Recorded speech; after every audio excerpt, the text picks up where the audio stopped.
So I moved to Japan at 22. Lost in the day, feels like an escape. Whisper me sweet nothings. All the words that you say keeps me wanting to stay. Listen, that feels so cold when you're not next to me. Summer moves too slow. Hi, welcome back to another video. My name is Payton, and I'm glad you're here with me today. Today I want to do a little bit of a talk about why I decided to move to Japan at the age of 22. I'm currently filming at this really cool department mall store kind of thing. I was actually here yesterday with some friends, and I just thought, why not come back here again today? But yeah, let's talk about it a little bit. For some context, I'm from America, California to be specific, and I grew up in San Jose, and I decided to come here just 1 month after graduation. Actually, like 2 weeks after graduation. It's pretty crazy to think about. So let's just talk about the big reason of why I wanted to come here. So I was watching an anime, right? Just kidding. I don't have anything that's really tying me down right now. I'm not in college right now. I'm not at a job either. I don't have like a house with mortgages or kids to look after that I know of. Which means that I have this kind of special period in my early 20s right now to explore. And to be honest, if I didn't do it now, I probably wouldn't do it later. If I'm well into my career, it's a lot harder to just take 3 months off to live somewhere. If I have kids or if I do something else, it's just a lot harder to make it happen. And also too, you're never really ready. I think another thing too is once you go through high school, you go to college immediately after. Once you graduate from college, you get a job right after. And I don't know, I feel like I have the rest of my life to work, so why not just use the time now? I think it's totally fine to spend 3 months, 6 months, even a couple of years if I really wanted to do something else different and build, of course, to invest in myself, to better myself, and I can work as much as I want after. One of my main goals and dreams is to actually become a content creator. Even though technically you could become a content creator anywhere, I could be in Africa, I could be in Belgium, or I could be in San Jose. But there's something about being in a new location that's completely opposite of where you've grown up and documenting that and sharing it that is just so interesting to me. It makes me want to create more, it makes me want to share more, and I've always seen people do this before, so it's nice that I'm kind of the person doing that now. And the cool thing too about content creation is you can bring it in so many different ways. So I've been doing some freelancing while I'm here to make some money, to improve my skills, build clientele, and yeah, allow myself to sustain myself financially while also creating content and exploring a new life.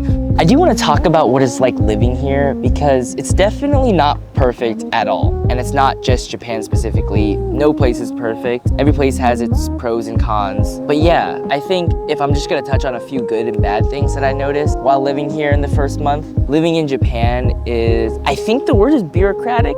I don't really know if that's the exact word. Yeah, actually, bureaucrat. For me personally, just trying to figure out housing, getting around the area, getting a phone number here. Even things like getting a gym membership is extremely difficult because I'm not a Japanese citizen. Yeah, that actually made the first month or so really difficult trying to acclimate myself because very important things for me were extremely hard to get by, and I was not expecting it to be that difficult at all. So the first time I actually thought about wanting to go to Japan was probably about 6-7 months ago. It was Christmas of last year, and I actually just visited Japan a little bit before then, and I didn't really think about moving there at all at the time.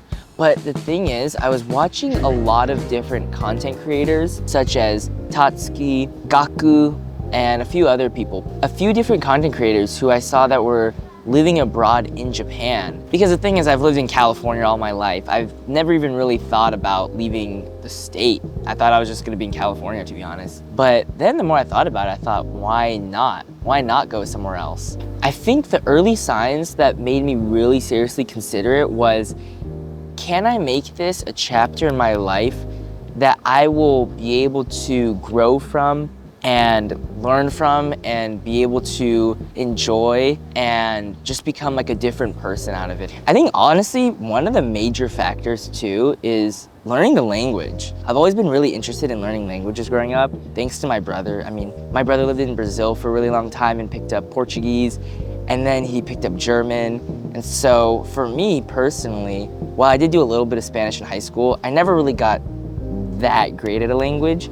And it's honestly probably 30% of why I want to be here, just to be able to connect with people, speak a new language, and sort of just push the boundaries in a way that I haven't done before. And I think it's so fun. And I think it gives me something to do every day, gives me something that I can bring back home, and I genuinely enjoy learning languages so much. If it wasn't for that, it would definitely be a lot harder for me to convince myself to move. Another thing too is, to move to Japan, it is quite difficult from America, actually just in general. Getting visas and staying in a country like Japan for a long period of time. So the only options are to go to a language school or be employed, and maybe a few other ones in between there, but those are the main two. Thank you so much for taking the time to watch this video. I hope you enjoyed, and if you did, maybe drop a like, a comment, or maybe subscribe too. All three would be amazing. And I hope you have a wonderful rest of your day. Jane.